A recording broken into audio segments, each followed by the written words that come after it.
Entonces crecí en todo el contexto cristiano, de ir a la iglesia todos los domingos, eventualmente hasta tocar en alabanza, ¿va? Como buen hijo de pastor. Pero yo realmente no quería ser pastor. No sé, vi mucho el ejemplo de mis papás, los jóvenes y adolescentes lidiando con preguntas existenciales. Y después el pastor diciendo, tenemos pizza este viernes. Bueno, gracias a todos por estarnos acompañando en esta oportunidad. Estamos muy contentos y agradecidos con Dios por permitirnos un espacio más. Hoy tenemos el gusto, el privilegio de presentar al pastor Esteban, que está con nosotros. Gracias, pastor, por acompañarnos. Gracias por la invitación. Por bienvenido, aceptar pastor. este tiempo. Bienvenido. Gracias. Tengo el privilegio de estar también con mi pastor, el pastor Julio, ya creo que todos lo conocen. Y hoy vamos a tener una conversación sobre la iglesia, lo que Dios ha hecho en nuestras vidas y lo que Dios tiene preparado para nosotros en este futuro no tan lejano, pero lo que sí Dios quiere seguir haciendo con cada uno de nosotros. Así que bienvenido, pastor Esteban. Gracias por la invitación. Bienvenido, pastor. La verdad es un gusto tenerlo en nuestra casa, tenerlo en nuestro podcast. La verdad es que teníamos muchas ganas desde el año pasado de poder grabar, tomar un tiempo de conversación. Yo creo que antes de hablar de iglesia, deberíamos de hablar primero de nuestro testimonio. Nos gustaría saber cómo es su testimonio. Da curiosidad porque creo que todos tenemos testimonios diferentes que al final nos ayudan en comunidad a entender que Dios trabaja de formas diferentes y nos acercamos a Él de formas diferentes. Y nos gustaría saber cuál es su testimonio de vida. Sí, yo crecí en un hogar cristiano, hijo de pastores. Mis papás fueron pastores por 32 años, entonces desde que nací ellos ya eran pastores. Entonces crecí en todo el contexto cristiano, de ir a la iglesia todos los domingos, eventualmente hasta tocar en alabanza, ¿va? Como buen hijo de pastor.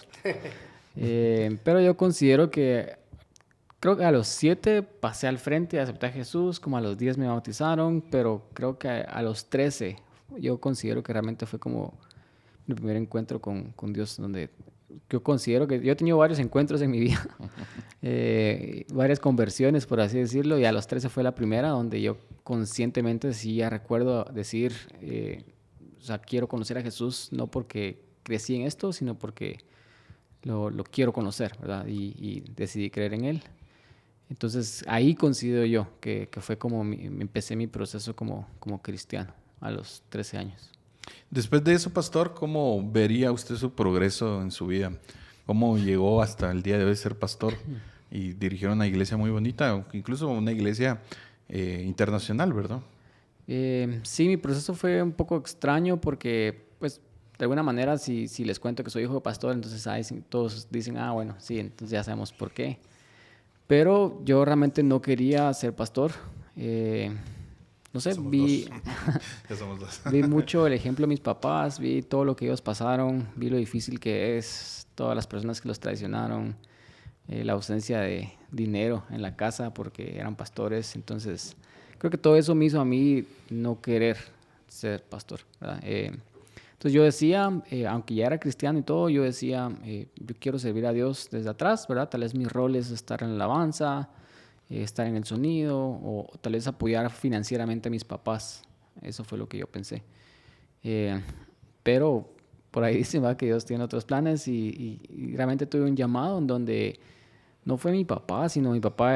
La iglesia es parte de una iglesia muchísimo más grande y fueron mis líderes los que sintieron que la iglesia necesitaba una transición. Entonces, en ese proceso ellos empezaron como sin saberlo, a entrevistar a varios candidatos, ¿verdad? Varias personas que ellos creían que podían ser y al final me hicieron el llamado, ¿verdad? Entonces yo dije que sí. En ese momento, honestamente, yo dije que sí solo porque yo sé que no le puedo decir que no a Dios, pero yo no quería decir que sí.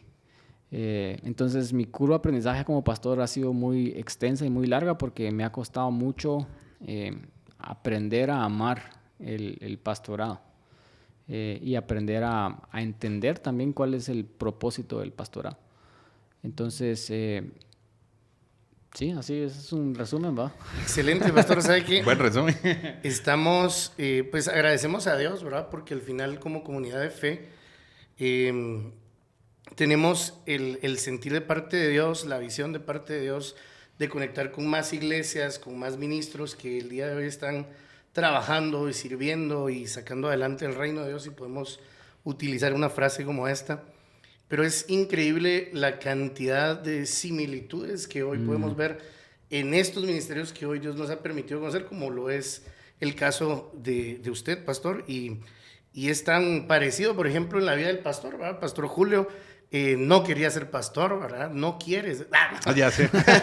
no quería ser pastor, o sea, por mucho tiempo se resistió al llamado, y no de una mala manera, sino todo lo contrario, siempre estuvo al frente, siempre estuvo en la iglesia, siempre tuvo el deseo de servir, pero incluso hace unos días tuvimos una actividad que nosotros le llamamos descargas, como un retiro, donde nosotros empoderamos a los líderes, tomamos un tiempo para ministrarlos, y él nos decía, no hombre, yo quería ser el que ofrenda en la iglesia, ¿verdad? El que viene, sirve, dice, bueno, pastor, ¿quiere echar segundo nivel? Aquí hay una ofrenda, póngale segundo nivel. Y qué excelente que podamos empatizar de esa manera, de poder unir, digamos, criterios. Y cuando habla de transición también me suena muy fuerte en mi corazón, porque nosotros trabajamos en un ministerio generacional donde cada cierto tiempo hacemos una transición, ¿verdad?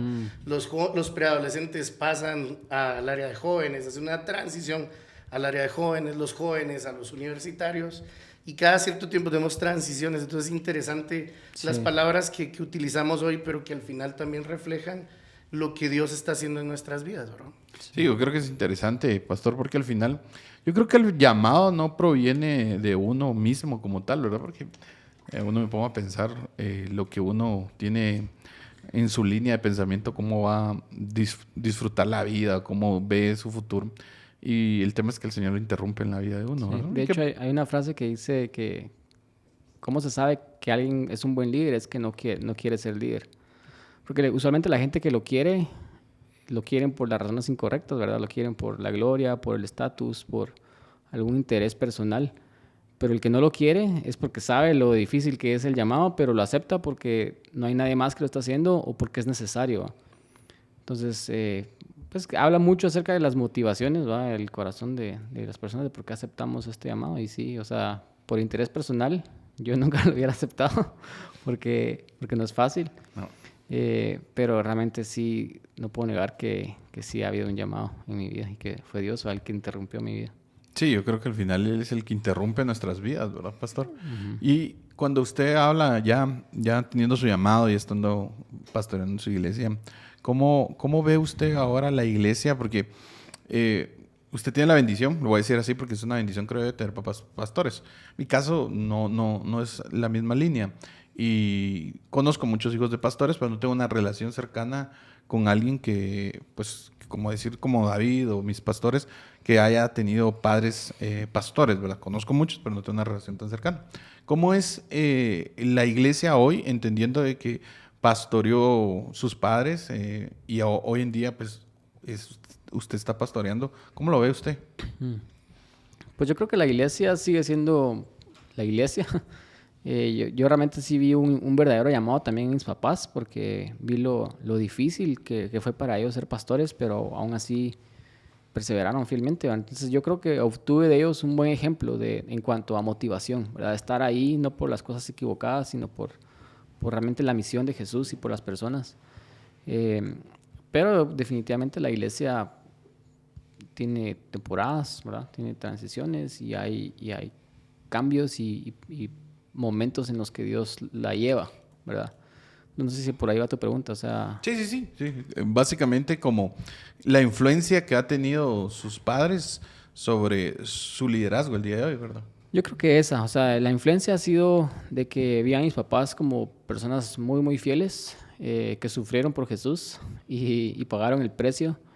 Y yo pude no empezar de cero completamente, sino empezar en los hombros de alguien, ¿verdad? Entonces miro mucho eso, el legado. Por ejemplo, hasta la fecha todavía la gente sigue... Mi papá falleció en el 2019 y la fecha sigue mencionando a mi papá y me recuerdo de papá. Entonces es realmente de ellos obtuve el buen referente de lo que es alguien fiel, ¿verdad? Ajá. Excelente. Podemos hacer una pequeña pausa. Hoy tenemos el gusto de poder disfrutar un cafecito de la finca de nuestro pastor Julio, cosecha de este mes que... No, pastor. No es cierto. Patrocinado, ¿qué va a aparecer? Sí, va a aparecer el patrocinado. Café Don Julio.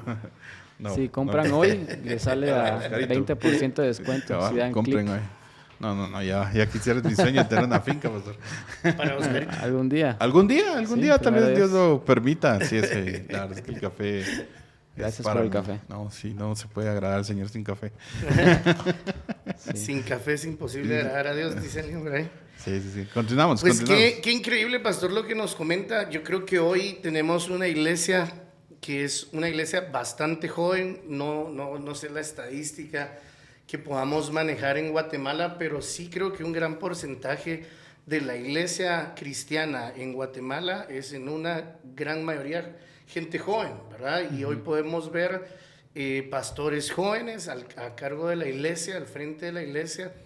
Y pues no creo mucho en algunos comentarios, pero sí hoy existen personas con temor, ¿verdad? De no confiar en nosotros, los pastores jóvenes, porque de repente hay poca sabiduría, porque hay muy poca experiencia. ¿Qué piensa usted de eso, pastor? Pues yo creo que si no confían en nosotros, entonces ellos fallaron en discipularnos y en transicionarnos, porque ellos fueron los que van Definitivo. delante de la gente que dice eso, se están tirando a ellos mismos, ¿verdad? Sí, es increíble porque si nosotros regresamos en los años 60, igual, o sea, yo recuerdo testimonios de nuestro pastor incluso empezando a pastorear la iglesia a los 21 años. Pues yo ya empecé tarde, tengo 34 y estamos aquí sirviendo al Señor. ¿Cuántos años tiene, pastor? Por cierto? 35. 35, pero está casado, así que por favor no estén orando incorrectamente.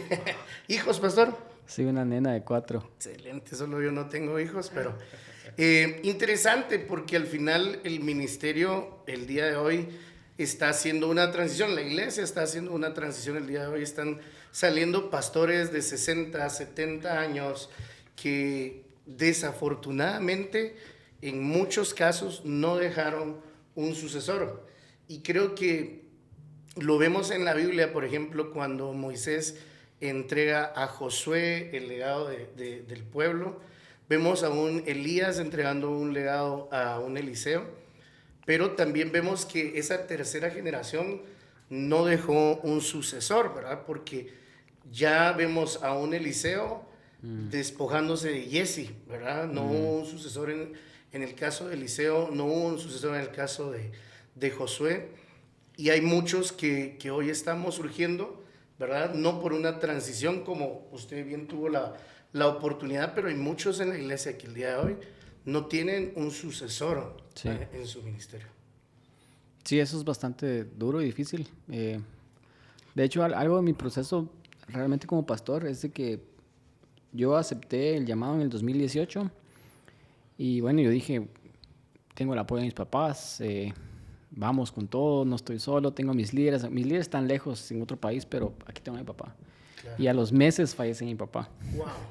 Y a los meses la pandemia, entonces para mí entrar al pastorado fue una etapa bien dura porque sí fue una etapa así de muchos golpes, ¿verdad? Entonces yo les digo a todos que mi segunda conversión fue cuando se murió mi papá porque creo que fue la primera etapa en mi vida donde entré a una etapa tal vez de sufrimiento, de proceso, de dolor, de desierto. Claro. Eso de la pandemia y muchas otras cosas que han venido fuera de mi control a raíz de, pues, en una serie de eventos en los siguientes años. Entonces ahí es donde, así como Job, ¿verdad? Yo dije, bueno, antes conocía a Dios, pero ahora lo veo, ¿verdad? Claro. Entonces en ese proceso realmente empecé mucho suena como New Age o algo así, pero a deconstruirme realmente, como a escarbar mis creencias, cuestionarme por qué creo lo que creo, por qué estoy haciendo esto, cuál es el propósito por el cual Dios me llamó y qué se supone que tengo que hacer como pastor, ¿verdad? Claro. Y todas esas preguntas al final fueron como una introspección así bien de ir a la palabra, de ir con Dios, y en pandemia todo eso también es de estar muy solo, ¿verdad? Muy aislado de gente. Entonces siento que fue un poco difícil, pero al final, o sea, con lo que yo me topé es la gran comisión, ¿verdad? No tenemos por qué reinventar la misión de la iglesia ni la razón por la cual Dios me llamó. Entonces nos llamó a continuar la gran comisión, es hacer discípulos, y el discipulado es exactamente eso, es acerca de pasar la estafeta a la siguiente generación, ¿verdad? Entonces yo creo que si como iglesia hemos fallado en dejar personas que continúen después de nosotros, es porque no entendemos la misión. Y ese es un gran problema, ¿verdad? Yo creo que ese es uno de los retos más fuertes, pastor. O sea, el que nosotros podamos transmitir de alguna manera ese... Voy a ver un poquito religioso, pero no es esa mi intención. Yo creo que sí. Pero poder transmitir ese manto, como en algún momento lo sí, hizo. Bastante. Suena bien. Sí, es que no encontré la palabra. El pastor es mero profético. Transmitir el manto. Transmitir la unción, ¿verdad? El manto. Sí, me voy a quedar con el manto. O sea, hay que transmitir el manto, hay que trasladárselo a la siguiente generación. Pero la queja de muchos hoy es que no hay un Eliseo, ¿verdad? Nosotros lo hemos vivido, hemos más o menos como 10 años de trabajar juntos, 15 cercanos, y es difícil trabajar con una generación que hoy mete una sopa al microondas y en 2 minutos está lista, que incluso hay carreras universitarias que pueden terminar una licenciatura en 2, 3 años. Hoy, por ejemplo... Solo viendo los sábados en línea. Totalmente. Y yo doy gloria a Dios por eso. Y estoy por inscribirme a una. Así que no las estoy juzgando, aclaro. Sin embargo, entendemos que en la vida todo es un proceso de formación y que muchos el día de hoy no quieren enfrentarse a ese proceso, pues, ¿verdad? Hoy, incluso si nuestros pastores hoy aquí en la mesa no querían un pastorado, imagínense cuántos jóvenes hoy están sufriendo con la idea de liderar en un grupo, de servir en la alabanza. El simple hecho de enfrentarnos a una decisión de comprometernos con Dios, hoy para nuestra generación o las generaciones que vienen detrás de nosotros, es un reto. Y creo que como pastores tenemos ahí una misión tal vez no imposible, pero sí muy fuerte para trabajar. Yo creo que lo que dice el pastor David, del punto de partida de desconstrucción, creo yo, de nosotros como personas, digo desconstrucción porque a mí me pasa también retomar en mi vida por qué hago lo que hago, me hago esas preguntas. Yo creo que todos, bueno, lo digo en general, pero debemos de pasar un momento donde podamos desconstruirnos y volver a formarnos en nuestra idea y por qué hacemos lo que hacemos. Porque el tema es que al final, algo de lo que yo he predicado siempre y he dicho es que si vos haces lo que haces porque alguien te dijo que lo hicieras o porque lo hacen otras personas, al final vas a terminar dejándolo a medias. Ahora si el llamado viene por, como usted decía, pastor, simplemente porque me gusta, porque lo deseo, por los beneficios que podrían verse, al final termina fallando ese pastorado. Entonces, en la desconstrucción que nosotros tenemos como cristianos, porque a mí me pasó de formarme de alguna forma, entender dónde está el evangelio, qué es lo que yo creía del evangelio, hacerme preguntas serias de a dónde quiere Dios llevarme, mi vida depende de mí o depende de Dios y todas esas partes, parte fundamentalmente para entender que al final nosotros llegamos a servir a Dios porque Dios nos mandó con un llamado y somos, como dice la palabra, esclavos de Él. Servidores, pero la palabra correcta es esclavos. Realmente estamos a su servicio y llegar a entender eso creo que es parte a veces de pasar etapas en nuestras vidas dolorosas, como la que usted pasó y como muchos hemos pasado.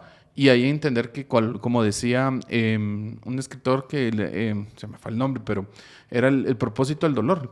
El dolor tiene un propósito y es muchas veces indagar dentro de nuestros corazones realmente cuál es el propósito de las cosas, a qué llegamos y a dónde vamos, ¿verdad? Uh-huh. Sí, yo lo que me he encontrado en todo este proceso de realmente preguntarme por qué, es al final que realmente no creemos verdaderamente en el Evangelio, no lo conocemos, no conocemos realmente a Dios y tal vez, aunque no nos gusta admitirlo, hemos crecido en una religión evangélica, ¿verdad? Y en Guatemala la tenemos claramente, o sea, solo porque digamos no soy católico y soy evangélico no quiere decir que realmente creas el Evangelio como es. Entonces yo creo que yo me he topado con esas cosas en mi vida donde me pongo frente a la palabra de Dios, examino mis creencias y digo, no he estado creyendo el Evangelio, ¿no? y ya estoy grande, ¿verdad? O sea, soy hijo de pastor, tengo tantos años de estar en la iglesia, y si yo me estoy topando con esto, ¿cómo estará la gente que no ha estado tan inmersa como yo, ¿verdad? Entonces, al final, o sea, yo creo que es de toparnos con realmente con Jesús y realmente ver, o sea, si Jesús realmente existió y Él realmente dijo, es quien Él dijo que es, y Él realmente resucitó, entonces eso cambia todas las cosas. Totalmente. O sea, yo no puedo venir y creer eso, que Jesús existió y resucitó, y seguir viviendo igual. Porque si sigo viviendo igual y no me comprometo a su misión, entonces es porque realmente no lo creo. Entonces yo creo que ese es el trabajo que la mayoría de gente no ha hecho, ¿verdad? Y hasta que no lo hagamos, ahí es donde creo yo que, honestamente, Dios ya se encarga de hacérnoslo saber a la fuerza, ¿verdad? Y ese es el propósito del dolor, es el propósito del desierto, del sufrimiento, porque como seres humanos no aprendemos a las buenas, sino aprendemos cuando tenemos que aprender, ¿verdad? Llegué a un punto bien interesante y creo que hoy el pastor nos compartía en un grupo que tenemos de WhatsApp, un pequeño devocional, y utilizaba un versículo clave que está en Romanos 10, verso 17, dice, así que la fe es por el oír y el oír la palabra de Dios. Hoy por hoy estamos rodeados de iglesias y Guatemala creo que es la cuna de las iglesias. O sea, usted aquí en este mismo centro comercial hay 2 iglesias, una al lado de la otra. Entonces, estamos rodeados de iglesias y estamos bombardeados en nuestro entorno de mucha información, y los pastores corremos un peligro muy grande, y es ¿qué les estamos dando a la iglesia? ¿Verdad? Uh-huh. ¿De qué le estamos hablando a la iglesia? La fe viene por el oír, pero el oír, ¿qué? La palabra de Dios. ¿Qué estamos predicando? Estamos realmente fundamentados en la Escritura, porque usted decía un análisis bien profundo. O sea, cuando yo vengo a la Escritura y veo que Jesús vino, Jesús murió y Jesús resucitó, eso es la palabra. ¿Quién nos dice eso? Solamente la palabra. Cuando nosotros somos confrontados a la luz de la palabra de Dios, nuestra vida toma otra dirección. Imposible que no lo pueda tomar. Entonces, el tema es, ¿qué hacemos con esta generación? ¿Verdad? El problema es que tenemos tanta necesidad de entretenerlos, de retenerlos, de que no se escapen, de que no se vayan, que se nos olvida enfrentarlos a la palabra de Dios. Uh-huh. Está bien las estrategias. Yo soy una persona que ama las estrategias y disfruta el ser creativos, pero sin correr el riesgo de que el mensaje se vea afectado por la estrategia. Uh-huh. Entonces, hoy por hoy creo que necesitamos volvernos de nuevo a la palabra de Dios, aferrarnos a la palabra de Dios, y si nosotros de alguna manera no recibimos la palabra de Dios que tuvimos que haber recibido, llevemos a esta generación a tener un encuentro con la palabra, pues porque no hay de otra. Sí. Si no es la palabra y no es el Espíritu Santo el que trae convicción a nuestros corazones de nuestra salvación, no hay nadie más. Sí. Todo lo demás es un grupo social, es una comunidad más, ¿verdad? Nosotros somos una comunidad de fe, pero puede ser una comunidad más, igual a la de la universidad, a la del equipo de boliche, de fútbol, pero necesitamos un encuentro con la palabra de Dios y con el Espíritu Santo. ¿Cómo ve la iglesia hoy, pastor? ¿Cuál es su percepción de iglesia? Primero, ¿cómo entiende usted la iglesia? O sea, a lo que quiero llegar al concepto, para usted, ¿qué es iglesia? Sí, desde su cosmovisión cristiana. Pues esa fue la pregunta que me hice también. Viene de la palabra eclesia, que significa movimiento, ¿verdad? Eclesia es un grupo de personas que se juntan a hacer algo. Entonces no era un término religioso, Jesús usó un término romano, ¿verdad? Y griego. Entonces fue como un shock, ¿verdad? Pero Jesús estaba refiriéndose cuando hay un grupo de personas que se junta con un propósito en mente, eso es una iglesia, ¿verdad? Entonces unos protestantes están haciendo iglesia también. Entonces, bajo esa definición, cuando nos juntamos alrededor de la creencia de que Jesús es nuestro Señor y Salvador, y estamos unidos en su misión, estamos siendo iglesia, ¿verdad? Eso, en pocas palabras, sería una definición que yo pues pude entender del Evangelio. Entonces, bajo esa primicia, Yo diría que iglesia es eso, somos las personas que creemos en el Señor Jesús. Totalmente. Y cuando nos juntamos, ¿verdad? Hacemos comunidad y estamos unidos alrededor de una misión, estamos haciendo algo por Él, estamos siendo iglesia. Excelente. Compartimos la misma línea de pensamiento. ¿Y cómo ve usted la iglesia hoy en Guatemala? Porque lo decía el pastor, creo que nosotros tenemos iglesias en cada esquina de Guatemala, pero un pastor amigo vino a hablar también para una conferencia que tuvimos y él decía, los números no mienten, decía. Y daba datos muy importantes, ¿verdad? Decía cuántos homicidios hay en Guatemala, cuántos adolescentes jóvenes quedan embarazadas, y todo esto es comprobable, y lo traía comprobable, o sea, no le estoy hablando. Entonces, y se dice que el 90% de cristianos, hablando de cristianos en general, católicos y evangélicos, pero confesamos a Cristo, son cristianos, pues es un país cristiano básicamente, pero básicamente no se refleja en porque el cristiano debe ser un cambio radical en su entorno. Entonces, la pregunta que nos hacía este conferencista amigo decía, realmente es muy notorio que cristianos no son muchos los que hay en Guatemala. Uh-huh. Hay muchos religiosos, pero no hay muchos cristianos, porque realmente, la pregunta es, ¿qué es ser cristiano? Por ahí nos deberíamos ir pensando, ¿qué es ser cristiano? O sea, ser cristiano es venir a una iglesia, ser cristiano es decir, me identifico con ser cristiano, ¿o qué es ser cristiano? Pastor, uh-huh. ¿Cómo entiende usted o cómo en su cosmovisión cristiana ve qué es ser un cristiano? Yo creo que esa definición que dio este conferencista es muy, muy acertada. Yo creo que la iglesia en Guatemala es una religión y son muy pocos los cristianos. Y yo consideraría que ese es el problema más grande de Guatemala, ¿verdad? Porque tenemos una herencia religiosa muy, muy grande, o sea, desde la iglesia católica romana de España, ¿verdad? Y también la iglesia protestante que tiene más de 100 años en Guatemala, evangélico, no sé cuánto tiene, pero pues, ha crecido en cuanto a número, ¿verdad? Y el hecho de que seamos el 90 y pico % cristianos, o sea, realmente no significa nada si estamos como estamos. Entonces eso quiere decir que es 95% de religión.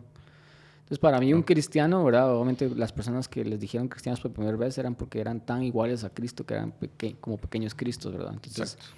Un cristiano es al final la persona que cree en Jesús como su Señor y Salvador, y que obviamente si Jesús es tu Dios, entonces tu vida la vas a dedicar a vivir a tu Dios, ¿verdad? Entonces su misión es tu misión. Estás comprometido con Él porque lo amás, ¿verdad? No es por ganarte el cielo, no es por obras, sino simple y sencillamente por amor, por a Él y por amor al resto de personas que lo necesitan, ¿verdad? Entonces eso es un cristiano. Entonces, en pocas palabras, un verdadero cristiano debería ser un discípulo de Jesús. Entonces el discípulo de Jesús yo también lo he definido como la persona porque Jesús dijo, vayan, bauticen, enséñenles. Entonces es la persona que cree en Jesús, que ya fue bautizada, ¿verdad? Está obedeciendo a Jesús en todo y por ende está cambiando, pero también al mismo tiempo está yendo a discipular a otros. Oh. Entonces esa es como la prueba final del discípulo. El discípulo es el que cree en Jesús, ¿verdad? Está cambiando porque está obedeciendo a Jesús, pero también está yendo a discipular a otros. Entonces para mí eso sería un cristiano, ¿verdad? Y otra vez el conferencista dijo cristianos hay muy pocos. Sí, yo creo que al final... Yo empato en la misma idea. Siempre he dicho que al final el cristiano debe ser una persona que no solo busque traer a otros, sino que también los discipule, entienda qué es vivir una vida cristiana para que se refleje. Porque incluso la Biblia dice en Hechos que las personas decían, ahí vienen los que trastornan al mundo. Porque, o sea, realmente un cambio, sí. Hacían un cambio significativo, donde transformaban, trastornaban incluso a su entorno. Entonces, hoy en día nosotros habemos muchas iglesias y todos somos parte de esto, ¿verdad? Porque al final no nos podemos decir, no, yo no, sino todos somos parte también, muchas veces cómplices de tener resultados como los tenemos hoy, ¿verdad? Porque a veces nos podemos enfocar mucho más en lo que miramos afuera, ¿sí? Que necesitamos esto, necesitamos lo otro, lo que podría decirse necesario para hacer una iglesia, cuando se debe entender que la iglesia somos nosotros. Y que lo más importante debería ser en tratar de caminar con ellos como Jesús caminó con ellos, porque al final siempre lo trato de comunicar.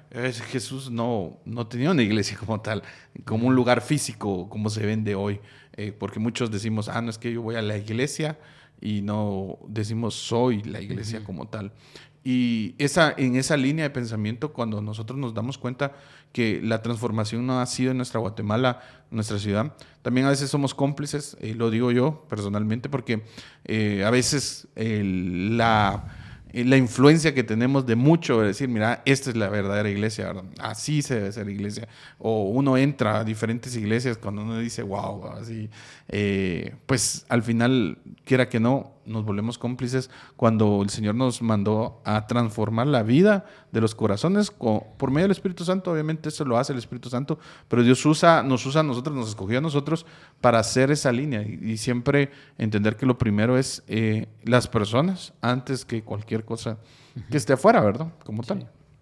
Yo creo que ahí hay un punto bien importante, y es que creo que volvemos al inicio de nuestra conversación, ¿verdad? Creo que hoy tenemos muchas formas creativas de hacer servicios. No sé si incluso usted ya escuchó o vio que hay una disco bar iglesia aquí en Guatemala.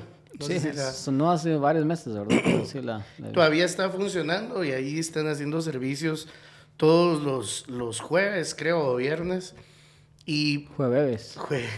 sí, exacto.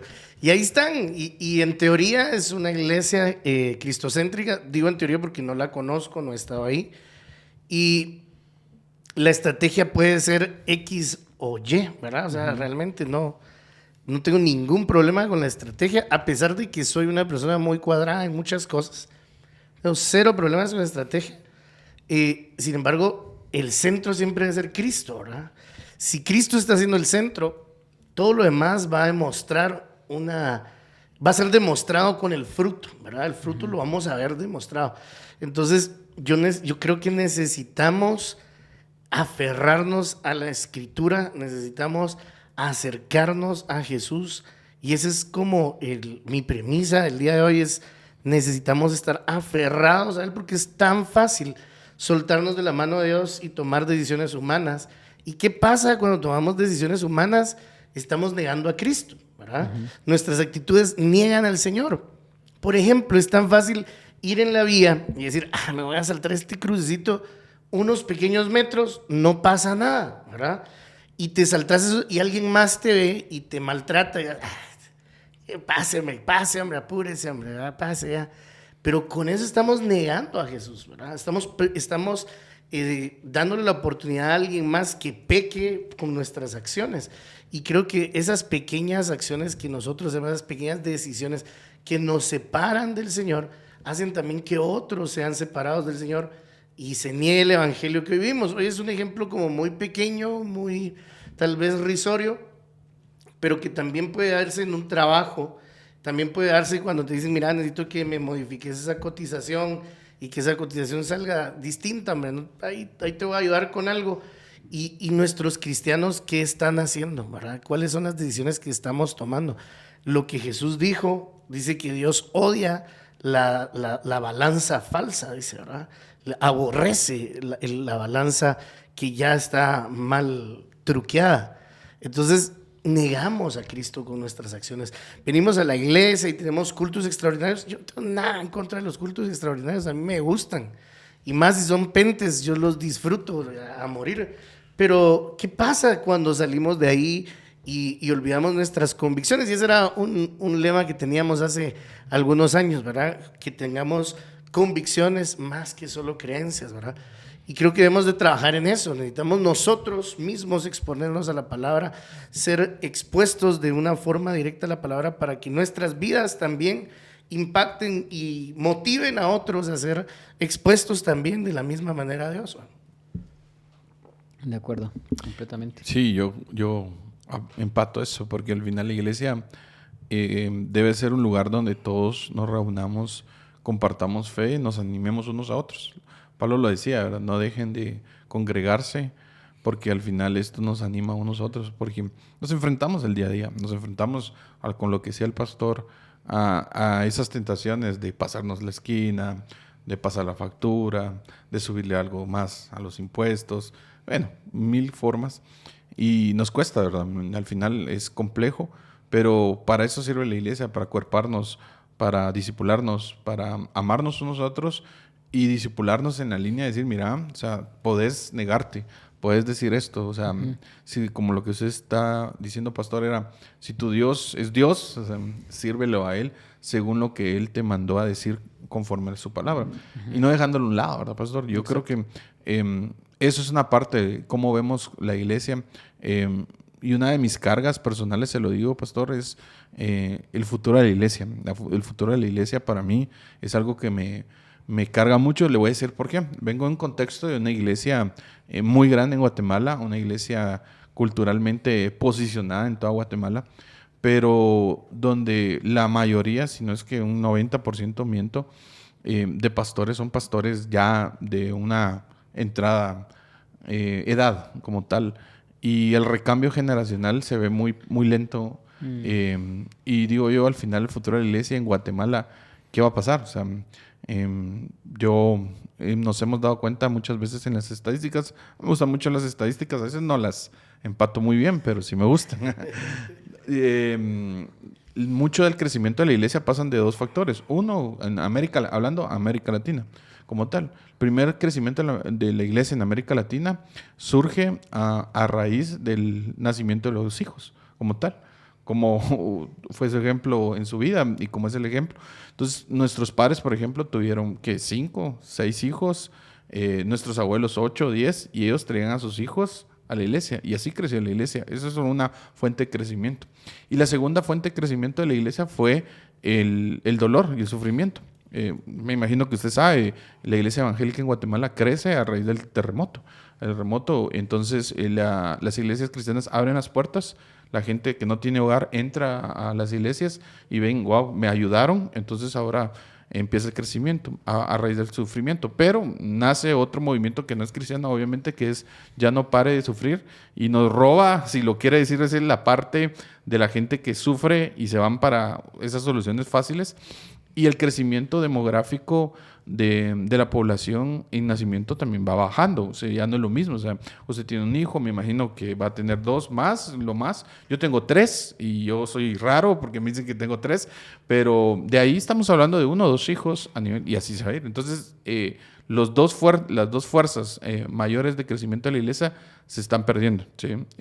Obviamente siempre existen otros puntos, pero en volumen. Entonces, el futuro de la iglesia, entiendo que la iglesia es de Cristo, por supuesto, y que Él tiene control de ella, pero el futuro de la iglesia en la nueva generación es lo que a mí me carga, soy bien sincero, por eso trato la manera de poder hablarlo, decirlo, de predicarlo, de invitar amigos que están en la misma línea de pensamiento, que son pastores cristianos, jóvenes, pastores jóvenes, que entienden lo que es hacer iglesia en este momento, ¿verdad? Por eso le decía, ¿cómo ve usted el futuro de la iglesia? Porque podemos decir muy pentecostales, como diría mi hermano, sí, vamos adelante con todo, con fuego y poder, pero la verdad es que estamos viendo las estadísticas nos muestran algo, y muchas veces venimos a un postcristianismo como le pasó a Europa. En Europa, recuérdense que todos fuimos evangelizados por los europeos, o sea, todos,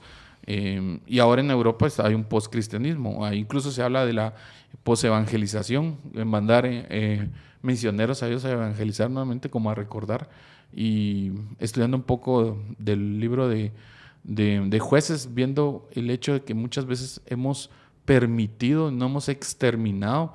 Cuando entra Josué a la tierra prometida, no toma el liderazgo espiritual de decir vamos a exterminar completamente a los cananeos, sino que se quedan viviendo con ellos. Primero dice la Biblia que los someten como esclavos, así como decir, bueno, vas a estar acá, pero vas a ser mi esclavo. Y muchas veces pienso yo, muchas veces nosotros permitimos en nuestra vida, en la iglesia en general, que el pecado viva en la iglesia, ¿sí? Como tal. Bueno, está bien, lo tengo controlado, ¿sí? Yo todo bien, todo sí, pero Es algo de mis cargas, pastor. Se lo comparto muy personalmente porque el futuro de la iglesia, pues es algo que es una responsabilidad de nosotros, como le decía el pastor David, de pasar esa estafeta, de pasar a los nuevos líderes, esa nueva generación. El manto. Estafeta le voy a decir. Porque al final también es una responsabilidad, porque bien nos podemos quedar, pastor. Usted puede crecer en 20 años, quedarse en su iglesia, podemos quedarnos acá y pues al final el Señor nos manda a llamar, hicimos lo que teníamos que hacer, pero también una responsabilidad en pasar esa visión de Dios de parte de nosotros. No sé qué piensa. Yo realmente no soy profeta ni puedo hablar acerca del futuro, no sé cómo va a ser el futuro, pero miro dos posibilidades, realmente. Creo que solo hay dos. Primero, Dios está en control y Él sabe lo que está haciendo, ¿verdad? O sea, todo lo que estamos viviendo no se le escapa a Dios de las manos. Todo Él lo usa como un juego de ajedrez para su bien, para el bien de todos. Entonces creo que las dos cosas que pueden pasar es o nosotros vamos a la palabra y somos realmente convertidos y realmente creemos en Jesús como nuestro Dios y cambiamos y empezamos a predicar un verdadero evangelio y nos levantamos, ¿verdad? Y nos unimos y hacemos que la iglesia cambie, o Dios nos va a cambiar a las malas, que es lo que les dije al inicio. O sea, solo hay dos formas en las que cambiamos, ¿verdad? Dios nos deja que nosotros cambiemos a las buenas en relación con Él, en amor a Él, en entendimiento de la palabra, o con sufrimiento y dolor, ¿verdad? Entonces, históricamente, esto es lo que ha pasado a lo largo de la iglesia. O sea, cada vez que ha habido algo difícil en el mundo, la iglesia siempre es purificada. Entonces, el terremoto, lo acabas de mencionar, el terremoto de 76, entonces pasa lo mismo en la historia, ¿verdad? Entonces, es eso. Entonces, yo creo que está en nuestras manos bueno, nos levantamos y realmente la iglesia evangélica en Guatemala cambia y nos unimos y realmente predicamos un verdadero evangelio, o Dios nos va a hacer cambiar, ¿verdad? Que obviamente no queremos ir ahí, pero al final todo es para bien, ¿verdad? Porque en estos momentos difíciles, como Job, uno es donde realmente conoce a Dios y a veces eso es lo que uno necesitaba, porque nuestro corazón es muy terco, ¿verdad? Entonces yo en ese sentido no estoy preocupado, pero obviamente sí veo que tenemos que levantarnos, ¿verdad? Para no llegar al punto de que Dios nos tenga que cambiar a la fuerza. Y al final creo que si miramos igual la tendencia global, lo que pasó en Europa, ¿verdad? Porque, es una tendencia que puede pasar en Latinoamérica. Ahorita Latinoamérica es muy, muy cristiana, muy evangélica, pero a medida que las siguientes generaciones se van haciendo, entre comillas, más racionales, ¿verdad? Y vayan dejando la religión, supuestamente, entonces la gente va a tener menos inclinación a buscar de Dios, al cristianismo, dejan de tener hijos. O sea, todo eso es lo que pasó en Europa ya. Y ahorita, de hecho, ya está pasando eso que decías del evangelio. Los latinos están yendo de misioneros a Europa nuevamente y son los latinos los que están llevando de vuelta el evangelio. Entonces es bien curioso. Y obviamente si no aprendemos, algo así puede pasar en Guatemala, ¿verdad? Hay un pastor que me encanta a mí, que es mi favorito. Él se llama Tim Keller, falleció en el 2023. Y Dios lo llamó a Nueva York, ¿verdad? Y obviamente Nueva York es como el pináculo de la gente moderna, ¿verdad? De todo el mundo es Nueva York. Entonces él estaba ahí en los 80s, 90s, 2000s. Y sus prédicas, por ejemplo, de hace 30 años, son prédicas extremadamente relevantes el día de hoy. Entonces él entendía la cultura y él desafiaba la cultura y él estaba ahí predicando el verdadero evangelio, pero lo que hacía es que no solamente predicaba el evangelio como lo hemos escuchado decir, arrepiéntanse, esto, lo otro, sino él le decía básicamente, esto es lo que ustedes creen, esto es lo que la Biblia dice. Ya ven cómo ustedes están equivocados, ¿verdad? Entonces yo creo que la gente necesita que se le haga saber qué es lo que ellos creen, porque la gente no saben qué es lo que creen, y eso es lo que pasa aquí en Guatemala. O sea, yo en mi iglesia he estado tratando de copiar a Tim Keller en el sentido de que le estoy haciendo ver a la gente que todos estamos viviendo una religión y realmente no creemos el evangelio y necesitamos arrepentirnos de eso y amar a Dios por sobre todas las cosas, hacer a Dios nuestro Dios. Entonces estoy tratando de traer las prácticas y las costumbres cristianas y religiosas que tenemos y decir, esto no es el evangelio, ¿verdad?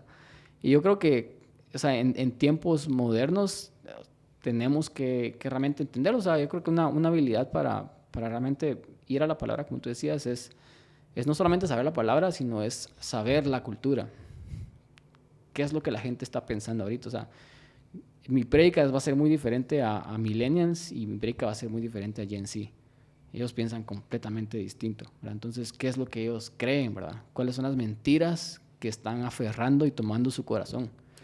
Y las tengo que comparar con la palabra de Dios. Tengo que hacerles ver que realmente esto es mejor, ¿verdad? O sea, esto que creen ustedes no los va a satisfacer, no los va a hacer felices, esto no los va a llenar, esto siempre va a dejar un vacío en sus vidas, pero esto es eterno, ¿verdad? Entonces, yo creo que a mí me impacta mucho el ministerio de Tim Keller y en su pináculo, su iglesia, en medio de Manhattan creció a más de 5,000 personas cada domingo. Que eso era... nunca se había escuchado algo así, ¿verdad? Y la iglesia de él es interesante porque yo también lo sigo mucho. Bueno, lo seguía porque ya falleció, pero porque es una iglesia... Cero pantallas, cero luces, cero lo que te... Solo la palabra. Solo la palabra, o sea, sí. Literal. Y yo creo que al final el hecho de que... A veces creo, y una de las cosas que hemos platicado al pastor hoy muchas veces, que a veces nos da miedo, ¿sí? Creo yo, enfrentar realmente las preguntas difíciles. Como, o se nos acostumbró a no hacernos, así como, mira, preguntarte, o sea, ¿realmente Dios existe? Y yo, no digas eso. Acabo de ver un meme que dice... Los jóvenes y adolescentes lidiando con preguntas existenciales y después el pastor diciendo, tenemos pizza este viernes, ¿verdad? Entonces es así como la paradoja de la vida. Ellos tienen problemas existenciales, ellos realmente tienen cosas que están atravesando que son muy, muy profundas, que la Biblia y el Evangelio tienen respuestas. Y nosotros, otra vez, nuestras estrategias son... démosles pizza, comer, ¿no? Hagamos una disco, llevémoslos a un bar. O sea, esa no es la respuesta. O sea, la gente tiene problemas más profundos y si solamente podemos conectar con ellos, ¿verdad? En relación y hacerles ver cómo Jesús es la solución a sus problemas, ¿verdad? De raíz humanos. Entonces eso es lo que... Y eso solo pasa en un discipulado, ¿verdad? Cercano. O sea, yo tengo alguien de mi iglesia que...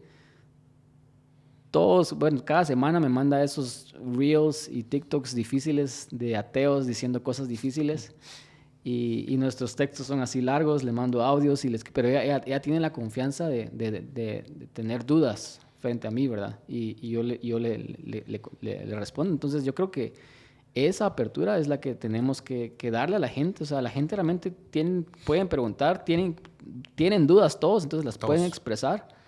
Y nosotros como líderes también, pues Dios demanda que nosotros tengamos una respuesta y que sepamos. Porque si nosotros no lo hemos resuelto en nuestras vidas, no vamos a poder tampoco. Entonces yo creo que ahí va mucho el problema, ¿verdad? También. Algo bien interesante y es que lo que les decía, ahora me quiero enfocar en eso mucho. Y es que Jesús no despreció las estrategias, ¿verdad? O sea, el problema... es cuando el centro de nuestro mensaje es la estrategia, pues, ¿verdad? Es cuando en general la estrategia toma el lugar que no le corresponde, la idea, el plan, toma el lugar que no le merece, ¿verdad? Porque Jesús mismo les dio de comer, ¿verdad? ¿Qué le dijeron a sus discípulos? Mándalos a sus casas, Señor. Y era lo correcto, o sea, era lo que yo hubiera hecho. Bueno, que Dios los bendiga, feliz tarde, sean con cuidado, váyanse en grupitos de 3 en 3, ¿verdad? Pero señores, no, dales de comer. Y les da de comer, pero ¿en qué momento los alimenta? Cuando ya habían sido saciados espiritualmente. O sea, una vez que sus vidas sus almas habían sido calmadas, una vez que el enfermo había sido sano, una vez que la angustia había huido, una vez que encontraron por primera vez con la paz, denles de comer, ¿verdad? Y eso de hecho, es bien curioso eso porque nosotros usamos como estrategia, démosles de comer a las personas, ¿verdad? Pero Jesús las personas lo buscan porque Él da algo diferente. Totalmente. Él es diferente. Entonces, cuando lo están buscando y se extendió el servicio, ¿verdad? Entonces Jesús tiene compasión de ellos y les da de comer. Exacto. Pero no les dio de comer como estrategia. Él simple y sencillamente estaba haciendo su rollo, ¿verdad? Al día siguiente lo buscaron otra vez porque querían comer. Y él mismo se los dijo. Y el día siguiente dijo, no. Ustedes no necesitan aquí, pan, quieren comer. ustedes necesitan el pan de vida, yo soy el maná del cielo, ¿verdad? Entonces Jesús realmente él sabe qué es lo que la gente necesita.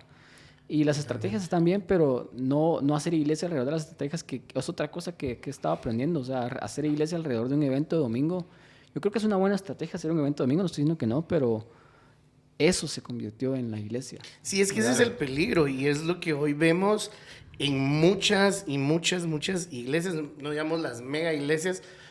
Hoy por hoy incluso vemos algunos pastores, y yo en lo personal doy gloria a Dios, que algunos pastores de mega iglesias han vuelto a la esencia del evangelio. Digo, qué excelente, porque por mucho tiempo, evento tras evento, tras evento, tras evento, no va a sostener a la gente.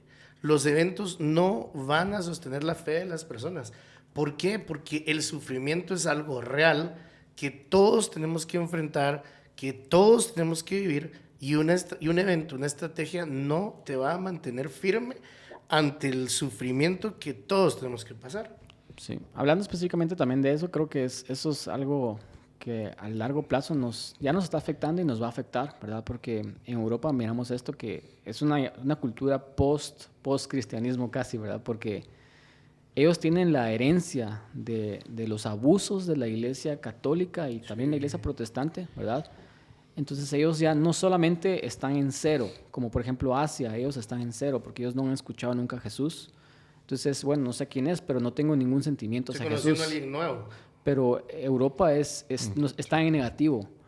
Entonces, el trabajo, por eso es que dicen que los misioneros en Europa, el trabajo es demasiado difícil, porque ahí hacer un evento no funciona. Ahí iglesia alrededor de una persona, una celebridad, no funciona. Ahí lo que funciona es el amor. Relación, ¿verdad? Uno a uno, mucho amor, por muchos años, hasta que finalmente el corazón duro de la persona se rompe. Y ahí, ¿verdad?, entra Jesús en el discipulado. Totalmente. Sí, la iglesia como relacional, a lo que yo empato mucho con lo que usted piensa, pastor, porque yo conozco a un pastor amigo que, por ejemplo, él es pastor y no tiene servicio los domingos, ¿sí? Es un pastor de Ecuador y no tiene los servicios los domingos como tal, sino básicamente hace esto es iglesia. Y él tiene el concepto de la iglesia. Somos nosotros todos los días, en todo momento, y no necesitamos un lugar como tal, ¿sí? Que no estoy diciendo que esté mal, solamente estoy exponiendo lo que él me decía. Un lugar como tal, como para declarar como tal nuestra fe o juntarnos, porque decía, mucho de esto es mucha herencia romana, sí, básicamente de los servicios y todo. Sí. Y la verdad es que al final entiendo que es una buena estrategia, no digo que no, pero creo que la iglesia no se trata del domingo, sino la iglesia se trata todos los días. La iglesia se trata de acompañarnos, creer, confiar, abrazarnos cuando estamos sufriendo, entender que la comunidad se trata de acuerparnos unos a otros y no cada 8 días, ¿verdad? Porque la persona que cada 8 días aparece, si es que viene cada 8 días, ¿verdad?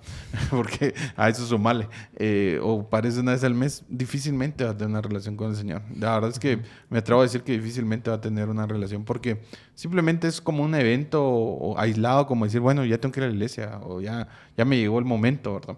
Pero cuando nosotros somos comunidad, cuando nos acuerpamos mutuamente, nos amamos, nos presentamos nuestras dudas unos con otros, mira, esto pasa, nos equipamos también, a eso nos manda el Señor, a ser discípulos, porque la misma palabra dice. Incluso es bien interesante porque la palabra dice ir a ser discípulos a donde quiera que vayan, pero estudiando un poco el concepto de las palabras, usted me entenderá, pastor, es que es donde estén, realmente esa es la traducción correcta, hagan discípulos. Es donde estén, o sea, tú estás en tu trabajo, hace discípulos.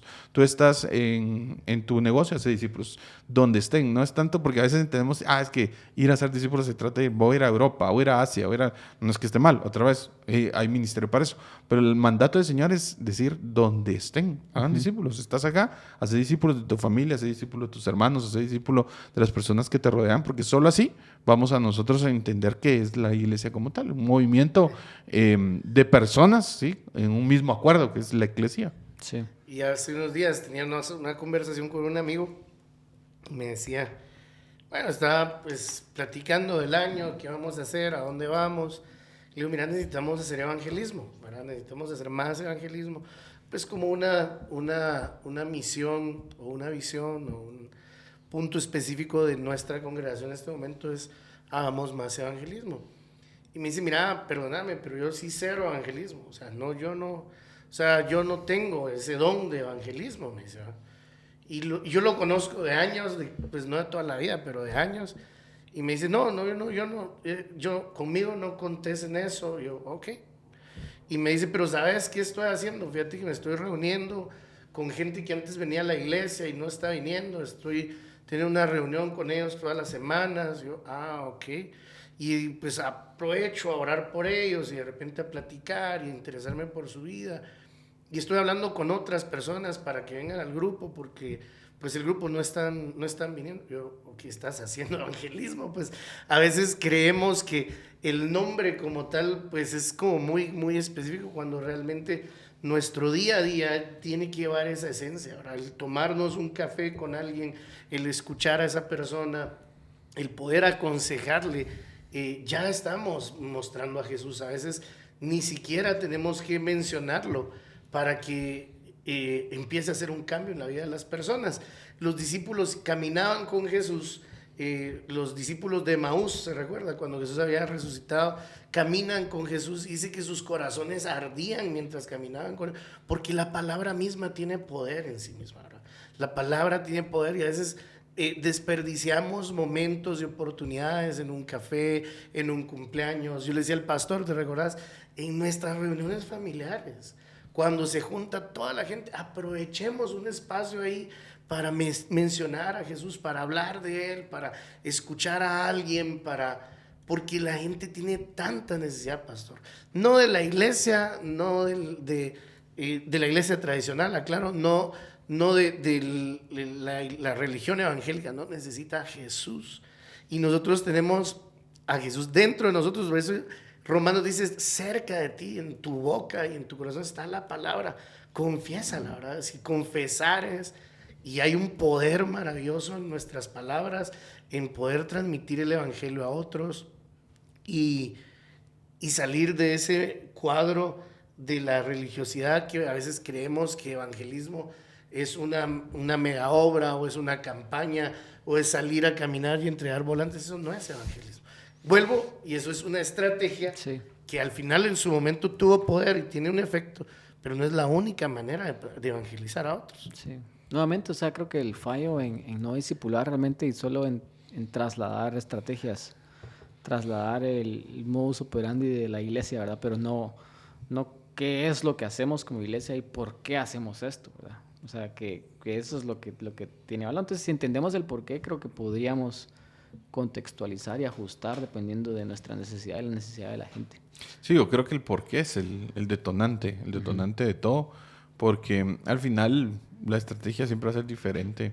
El contexto, yo creo que algo que lo que usted decía, pastor, es entender que el contexto, no podemos hacer iglesia en Guatemala como se hace en Estados Unidos, ni en Europa, ni en Asia, empezando por barreras de lenguaje, empezando por muchas cosas. Yo creo que al final entender nuestro contexto, entender qué es lo importante y la esencia que sea Jesús. Sí, Jesús es la esencia como el mensaje. No podemos dejar ningún momento ni una oportunidad para decir que Jesús es el centro y que nosotros estamos rotos. Realmente todos estamos rotos y solo a través de Jesucristo nos da oportunidad de venir al Padre y Él es el camino, la verdad y la vida.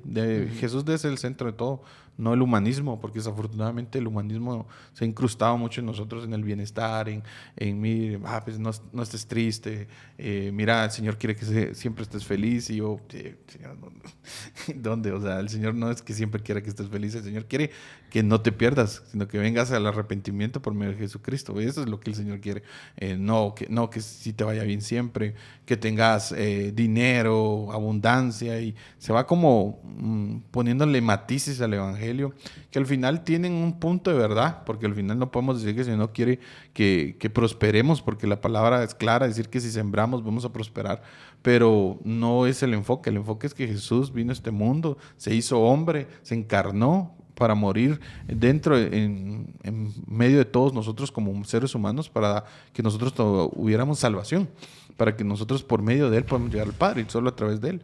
Ese es realmente el mensaje y lo que nosotros debemos de mandar. A veces simplemente nos enfatizamos mucho en otras cosas y dejamos a un lado la esencia que Jesús transforma en nuestros corazones. Evangelizar es una palabra muy compleja hoy en día, porque incluso si lo decís en Europa están cruz completamente, porque como es entontar o cambiar ideas. Yo creo que más de evangelizar, de ese discipular, acompañar. Solo el discipulado cambia. Solo el acompañar, el escuchar, van entendiendo a las personas como vamos hablando. Pero de verdad, pastor, yo quiero agradecerle de todo corazón por tomarse un tiempo, por estar aquí en esta mesa, a que nos llevamos muchas cosas que nos han sumado a nuestra vida y creo que a nuestra comunidad. Así es, y gracias por su tiempo, gracias también por acompañarnos hoy, que no sea es la primera, pero que no sea la última. No sea la ¿verdad? última, pastor. La verdad es que estamos muy contentos con esto que Dios ha puesto en nuestro corazón, de conocer personas como usted que sumen a nuestras vidas, que sumen a nuestra comunidad. Y pues gracias, pastor. Si usted tuviera que dejar algo en nuestros corazones hoy, o si usted me dice, mire, en un par de palabras yo me llevo esto, ¿qué se lleva hoy? Tal vez algo para dejarle a la gente. El domingo exactamente prediqué un poco acerca de esto y el escritor del Señor de los Anillos se llama J.R.R. Tolkien y él estaba hablando acerca de la ficción y por qué como seres humanos nos gusta tanto la ficción, y al final dice, básicamente un resumen es, nos gusta tanto la ficción porque nuestra alma sabe que fuimos creados por algo más, ¿verdad? Entonces él decía, lo increíble de toda esta ficción es que se hizo realidad con Jesús. Wow. Entonces, y él lo ponía como una película. Cuando alguien abre un portal a otro mundo, él dijo, cuando Jesús resucitó, él abrió un portal a una realidad diferente. Entonces, todos ustedes deberían de estar investigando si Jesús realmente vivió y resucitó. Porque si Jesús realmente murió y resucitó, o vivió, murió y resucitó, entonces eso cambia todas las cosas.